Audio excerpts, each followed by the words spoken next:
آ رہی ہے تو سر کیوں ہلا رہے ہیں؟ صوفی صاحب آپ کے لیے سبحان اللہ نہیں آ رہی؟ آپ کو کہہ رہا ہوں آپ بڑے سیریس ہو کے بیٹھے ہوئے ہیں، حضور دا جلسہ ہے سونے بول سبحان اللہ اچھی پیار ہے۔ سنی بندہ چوک بیٹھا کیوں پینٹ آ لیا؟ ہم ذرا تکڑا ہو کے بول رہے ہیں میرے بچیا، تھوڑے ورگیاں دی لوڑ ہے، اے پلمبر کے تھوڑے اگے پیچھے لاؤن دی کوشش کرتے ہیں، احمد رضا دے غلام تانوں ادھر ہی لاؤن گے، تکڑے ہو کے کرنا ہے۔ اپنے گھروں پر ابھی سے جھنڈا لگا دے، سمجھ آ رہی نا؟ تو نال ایک تکڑا جا ڈنڈا بھی لگا دے، جھنڈا نہیں ہونا چاہیے ہوں نال ڈنڈے دی بھی لوڑ جے۔ ہاں اگلی بات بھی، نبی پاک صلی اللہ علیہ وسلم کی آمد پر اگر اللہ توفیق دے تو لائٹنگ بھی کیجئے، سمجھ آئی نا؟ اس کا جب تمہیں اجر اللہ عطا فرمائے گا نا پھر دیکھنا۔ لوگ تو آج باتیں کرتے ہیں نا کسی بیوہ کو دے دو۔ میں پچھلے سال استقبالیہ جلسہ تھا حضور قبلہ استاد صاحب لاہور میں، تو میں جب وہاں گیا تو پرچی ایک کاچ دے وچوں دی آ گئی، او جی آپ اتنا خرچہ کرتے کسی بیوہ کو دے دو۔ میں تقریر بند کرتی، میں کہا جنے پرچی لکھی ہے نا پوت تو جیڑی بیوہ نہ پہلو او لیا میں او دا لاواں ٹانکا۔ فرمایا سامنے والی امانتاں جڑیاں بیٹھیاں نے او صوفی بول رہے خدا دا نام جو بول رہے سبحان اللہ۔ سمجھ آؤندی بھئی ہے؟ میں آکھیا تسی نا پہلو آ تقریر میری بند، میں بیٹھا جنہیں آپ بیوہ ہے نہ لیاؤ میں لاؤنا ٹانکا، تو انہوں کوئی شکایت نہیں آئے گا۔ میں کہا جنہیں بابے بیٹھے ہو نا جنہیں یہ ٹور گئیاں تکڑے ہو وہ میں کہا آج پھر آہو راضی ہوئے جناب۔ میں کہا چھیتی کرو بیوہ لے آؤ۔ او کیڑی بیوہ جڑی ملا چی اگے پیچھے مر جاندی الیکشن جو انہوں تو انہوں جاتا نہیں آؤں دا۔ یہ جناب جو دنگا فساد اپنے مڈیاں دا بیاہ کر دیو تو انہوں چیتا نہیں آؤں دا۔ کرکٹ دے میچ چاٹانیاں کبڑیاں سکوٹرانیاں ریسا اور مر جانیوں اتھے یاد نہیں آؤں دا۔ نبی دے میلاد تے پہلو بیوہ لے آئے دا میں ٹانکا لاما باقی گلنا باچ کران گے۔ او تو چوپ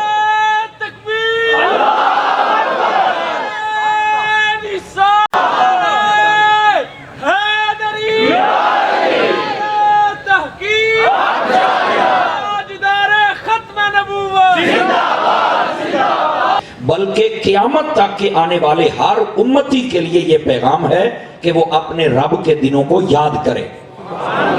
اب اس پر دلیل کیا ہے؟ جیسے اللہ نے فرمایا اقیموا الصلاۃ وآتوا الزکاۃ، فرمایا نماز پڑھو اور زکوٰۃ ادا کرو، تو اب یہ بھی حکم تو نبی پاک علیہ السلام کو تھا کہ اپنی امت کو اور صحابہ کرام کو بتا دو، تو کیا نمازیں بھی وہی پڑھیں اور زکوٰۃ بھی وہی دیں؟ ہم نے کچھ نہیں کرنا؟ تو کہتے ہیں نہیں یہ تو حکم ہے اور یہ تو ہر دور میں عمل ہوگا۔ اسی طرح یہ بھی حکم ہے کہ اللہ کے دنوں کو یاد کرو اور یہ بھی ہر دور میں اس پر عمل کرنا پڑے گا۔ آواز سمجھ آ رہی ہے؟ اگر آپ کو سمجھ آئی ہے تو سبحان اللہ کی آواز کمزوروں والی نہیں ہونی چاہیے۔ اچھا جب یہ بات سمجھ گئے تو اب دوسری بات سمجھنے والی ہے، اور وہ کیا ہے؟ اللہ کے دن کون سے ہیں؟ تو سادہ سا جواب ہے کوئی منٹ کوئی سیکنڈ کوئی لحظہ ایسا نہیں ہے جس کا مالک و خالق اللہ نہ ہو۔ ہر چیز کا مالک تو اللہ ہے، ہر دن کا، ہر مہینے کا، ہر صدی، ہر سال، ہر چیز کا مالک اللہ ہے۔ تو پھر یہ کیا فرمایا کہ اللہ کے دنوں کو یاد کرواؤ؟ اس کا مطلب کیا ہے؟ سارے دن تو اللہ کے ہیں، تو پھر فرمایا کہ اللہ کے دنوں کو یاد کرواؤ، ان کو بتاؤ کہ اللہ کے دن ہیں۔ ائمہ تفسیر فرماتے ہیں اس کا مطلب یہ ہے کہ ہر دن اللہ کا ہے، ہر دن میں اگر اللہ کو یاد کیا جائے، اس کا شکر ادا کیا جائے، عبادات و طاعات کی جائے، اچھی بات ہے، لیکن کچھ دن ہیں جن کو یاد کرنا ہے۔ اور کون سے دن؟ فرمایا جس میں اللہ تعالیٰ انسانوں کو کوئی عظیم الشان چیز عطا فرمائے، صاحب فضل چیز عطا فرمائے، تو فرمایا اس دن کو چاہیے کہ یہ انسان ضرور یاد رکھیں۔ اگر یہی بات ہے کہ جس دن انسانوں کو کوئی خاص چیز ملے تو یہ اس دن کو یاد کریں، تو پھر بتاؤ کائنات میں ہمیں بڑی چیزیں ملی، قرآن بھی ملا، کعبہ بھی ملا، رمضان بھی ملا، ایمان بھی ملا، پر یہ بتاؤ ان سب سے بڑھ کر میرے مصطفیٰ کی شان ہے کہ نہیں ہے؟ اگر میرے حبیب کریم علیہ السلام کے صدقے میں ہر شے ملی ہے اور وہی مرکز و محور ہے ہر فضل کا، تو پھر یہ بات سمجھنی پڑے گی کہ جب بھی کوئی صاحب عزت صاحب فضل چیز اللہ عطا کرے تو اس دن کو یاد کرنا چاہیے۔ تو بتاؤ بھائی جس دن پھر میرے حبیب آئے ہیں، کیا اللہ نے صاحب فضیلت چیز عطا فرمائی کہ نہیں فرمائی؟ آواز کمزوروں والی ہے آپ کی، اگر آتی ہے تو آپ کہہ سکتے ہیں سبحان اللہ۔ تو یہ صاحب فضیلت چیز ہے، نبی پاک کی ذات اقدس سب سے افضل و اکمل و اعلیٰ ہے۔ تو جب یہ سب سے افضل ہیں تو پھر کوئی بھی چیز ملے جو عزت و شان والی ہو، اگر اس دن کو یاد کرنے کا حکم ہے تو پھر ایمان سے بتاؤ جس دن میرے حبیب تشریف لے کے آئے اس سے بڑھ کے کیا فضیلت والی شے ہو سکتی ہے؟ تو پھر ہم اپنے حبیب کریم علیہ السلام کے آنے والے دن کو یاد کیوں نہ کریں؟ اور یہاں پر یہ نقطہ بھی سن لیں آپ، اور یہ بخاری شریف اور مسلم شریف میں بھی حدیث ہے۔ بیٹے آپ کی بے چینی نہیں ختم ہو رہی، کیوں دائیں بائیں دیکھ رہے ہیں آپ؟ میری طرف دیکھیں بیٹے، مہمان آتے رہیں گے، بڑا خاص سبق ہے، اور اتنی دیر تک آپ توجہ فرمائیں تاکہ میں کوئی بات آپ کو سمجھا سکوں۔ گرامی قدر حضرات، یہ جو دن منانے والی یہ روایت ہے یہ بخاری اور مسلم میں بھی ہے۔ آپ دیکھیں نبی پاک صلی اللہ علیہ وسلم آپ نے جب ہجرت فرمائی نا مکہ سے مدینہ طیبہ کی جانب، تو کریم آقا صلی اللہ علیہ وسلم آپ جب یہاں جلوہ گر ہوئے تو آپ نے دیکھا کہ یہاں کے جو یہودی تھے وہ 10 محرم کا روزہ رکھا کرتے تھے۔ توجہ ہے سب حضرات کی؟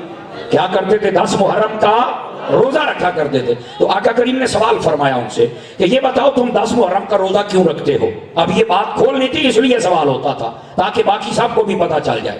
تو آپ نے پوچھا کہ تم روزہ کیوں رکھتے ہو؟ تو انہوں نے جو جواب دیا کہنے لگے اس لیے کہ اللہ رب العزت نے اس دن حضرت موسیٰ علیہ السلام جو ہمارے نبی ہیں انہیں اور ان کے ساتھ جو ہمارے بڑے تھے ان سب کو نجات عطا فرمائی تھی، اور فرعون کو اللہ نے غرق کیا تھا۔ وہ جو اللہ نے ہمیں یہ فضیلت عطا فرمائی، شان دی، اللہ نے یہ کرم کیا، اس شکرانے کے طور پر ہم اس دن کا روزہ رکھتے ہیں۔ اس دن کو ہم یاد کرتے ہیں، اس دن کو ہم سیلیبریٹ کرتے ہیں۔ تو محبوب پاک صلی اللہ علیہ وسلم نے وہاں پر کیا فرمایا تھا یہ بھی سن لیجئے۔ آپ نے اس کے بعد اپنی امت کو فرمایا کہ بلکہ وہ جو یہودی تھے ان سے پہلے فرمایا اچھا تم ایک روزہ رکھتے ہو؟ تو آپ نے فرمایا نحن احق، فرمایا ہمارا زیادہ حق بنتا ہے۔ انہوں نے کہا کس بات کا؟ فرمایا اس لیے کہ ہم تم سے زیادہ موسیٰ کے کچھ لگتے ہیں۔ نحن احق و اولا بمنکم بموسیٰ، آپ نے فرمایا ہم موسیٰ علیہ السلام کے زیادہ تعلق والے ہیں تم سے۔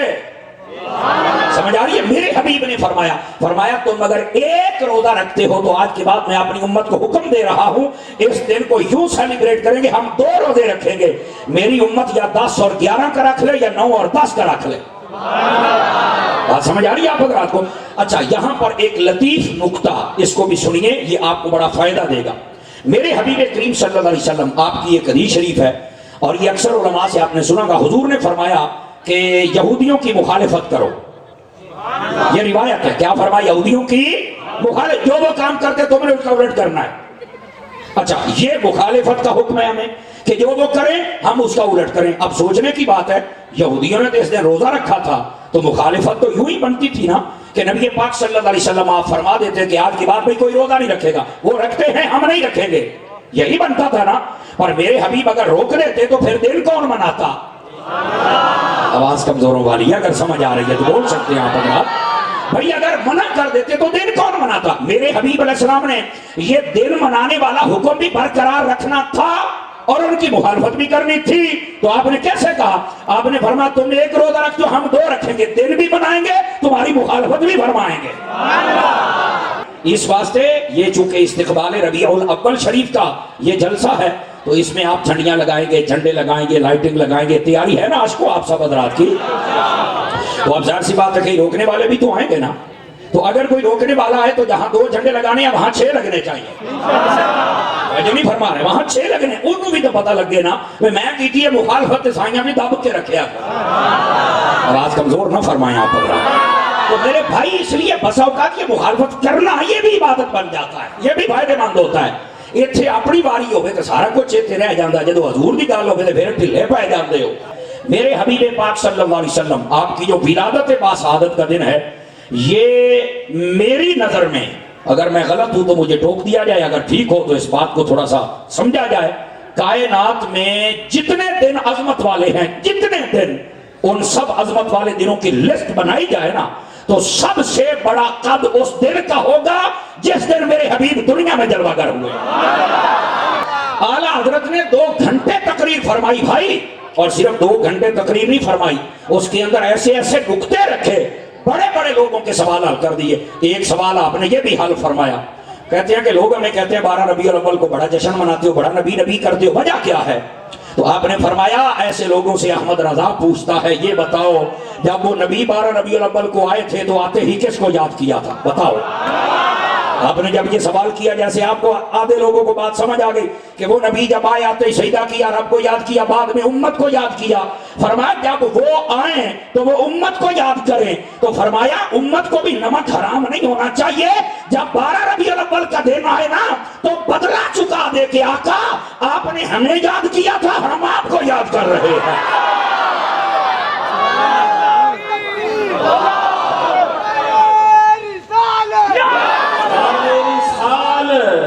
آمد مصطفیٰ، آمد مصطفیٰ، آمد مصطفیٰ۔ عزیزان مکرم یہ صرف یہاں تک تو بات نہیں نا، یہ جو ربیع الاول کا مہینہ ہوتا ہے نا، یہ جس کو سمجھ آ جائے نا وہ منا سکتا ہے۔ اے میں تو انداز چھڑا جس کو سمجھ آ جائے۔ اب دیکھیں میلاد کون کرے، میں کہ میں بتا دیتا ہوں کون کرے اور کون نہ کرے۔ میرے نبی صلی اللہ علیہ وسلم آپ کی جلوہ گری سے قبل آپ ذرا تاریخ کا نقشہ اٹھا کے دیکھیں، دنیا کا دیکھیں اور انسانیت کا دیکھیں۔ ماں باپ تھے تو منڈی میں بیچا جاتا تھا، اور جب بیٹی پیدا ہوتی تھی تو زندہ درگور کیا جاتا تھا۔ ماں کی عزت نہیں تھی، باپ کی عزت نہیں تھی، اور پہلی امتوں جب جرم کرتی تھی کسی پر پتھر برسے، کسی کے اوپر اللہ تعالیٰ کا عذاب آیا تو زمین میں دھنسا دیے گئے، اور کئیوں کو باندر، سور اور خنزیر بنا دیا گیا۔ آپ قرآن میں پڑھ سکتے ہیں سب کچھ۔ وجہ کیا تھی؟ نبیوں کی نافرمانی کرتے ہیں، بدعمالیاں کرتے ہیں، شرابی کبابی سب کچھ ہے، ناپ تول میں کمی کرتے۔ اچھا اس وجہ سے عذاب آیا؟ تو مجھے یہ بتائیں آج کی یہ معاشرے کی جو سوسائٹی لوگوں کی بن چکی ہے، کیا وہ ایسی نہیں بن چکی جس میں بددیانتیاں ہو رہی ہیں، جس میں ناپ تول کی کمی ہو رہی ہے نا؟ سب کچھ ہے، چہرے بھی سلامت، گھر بھی سلامت، شہر بھی سلامت، اور ماں باپ کو بھی عزت مل گئی، بیٹیوں کو بھی مل گئی۔ یہ سب کچھ کس کے صدقے ہوا؟ کہتا میں نے تو نہیں پتا۔ میں کہا یہ پتا ہوں گا آج تم ہی میلاد کر لیں گا۔ سنو میرے حبیب آئے تھے، آپ نے آ کے بتایا ماں باپ کا چہرہ دیکھو اللہ تمہیں قبول حج کا ثواب عطا فرما دے۔ آپ نے ماں باپ کا رتبہ بتایا، اور بیٹی کے بارے میں کس نے آ کے بتایا کہ یہ اللہ کی رحمت ہے؟ کس نے آ کے بتایا کہ جس عورت کو شادی کے بعد اللہ پہلی بیٹی عطا کرے وہ برکت والی عورت ہوتی ہے؟ کیمرے تو پچھلی برادری نہیں بولتی پئی، یہ ساڈی کمپنی دے بیٹھے ہو تو سبحان اللہ کہنا پرچا نہیں یہ ہوتا۔ تو پتہ نہیں چوپ شاہ سانو ایڈے کتھوں لب گئے، وہ ایسی اونا شامہ دے منن والا ہے جڑا نیزیاں تے چڑھ کے بھی بول دے رہ جاتے ہیں۔ سمجھ آ رہی تواڈے ہاتھ بھی اگر ٹھنڈ لگن دا ڈر نہیں تے چوک کے کہہ سکتے۔ پتہ نہیں سنی ہو تسی کدو جاگنا ہے، اللہ دا نام منو تھوڑے جے تکڑے ہو وہ تکڑے۔ سمجھ آ رہی ہے؟ گرامی قدر حضرات، میرے حبیب جلوہ گر ہوئے، بیٹیوں کو عزت ملی، میرے حبیب آئے، ماں کو عزت، باپ کو عزت ملی، میرے حبیب آئے۔ عذاب جو اجتماعی طور پہ آتا تھا وہ آنا بند ہو گیا ہے۔ میں نے کہا اب جو سمجھتا ہے کہ نبی کے آنے سے میرے ماں باپ کو عزت ملی وہ میلاد کر لے، جو سمجھتا ہے نبی کے آنے سے مجھے بیٹی ملی وہ میلاد کر لے، جو سمجھتا ہے نبی کے آنے سے میرے شہر، میرا گھر، میرا چہرہ سلامت ہے وہ میلاد کر لے۔ یہ تو آپ پڑھ کے دیکھیں شرف المصطفیٰ دیگر بہت ساری، سیدی اعلیٰ صاحب نے بھی لکھا ہے اس کو، بڑے بڑے ائمہ محدثین کرام نے بھی لکھی ہے اس حدیث پاک کو۔ آپ نے ایک مرتبہ جبرائیل سے پوچھا ہے جبرائیل بتا تو نے سبھی دیکھے ہیں، کوئی ہمارے جیسا بھی دیکھا ہے؟ آپ نے صرف یہ سوال فرمایا تھا، تو جبرائیل نے جو جواب دیا سمپل نہیں، کہانی میں نے نہیں دیکھا، انہیں بھی پھر گل بڑی بنا کے کی تھی نا، سانو کہتے ہیں بس اوقات تسی گل بڑی چوک کے رکھ دے ہو۔ میں کہا سارے چکی ہی ہے، پتہ ہی کوئی نہیں نبی پاک واسطے گل چکڑی کنج چاہی دی ہے، تینوں پتہ ہی کوئی نہیں۔ جبرائیل فرمانے لگے یا رسول اللہ صلی اللہ علیہ وسلم آپ یہ کہہ رہے ہیں کہ میرے جیسا کہتے ہیں قلبت مشارق الارض ومغاربها فلم اجد رجلا افضل من محمد۔ فرمایا یا رسول اللہ اولین دیکھے، آخرین دیکھے، عرش والے دیکھے، فرش والے دیکھے، زمین آسمان کو پلٹ کے دیکھا،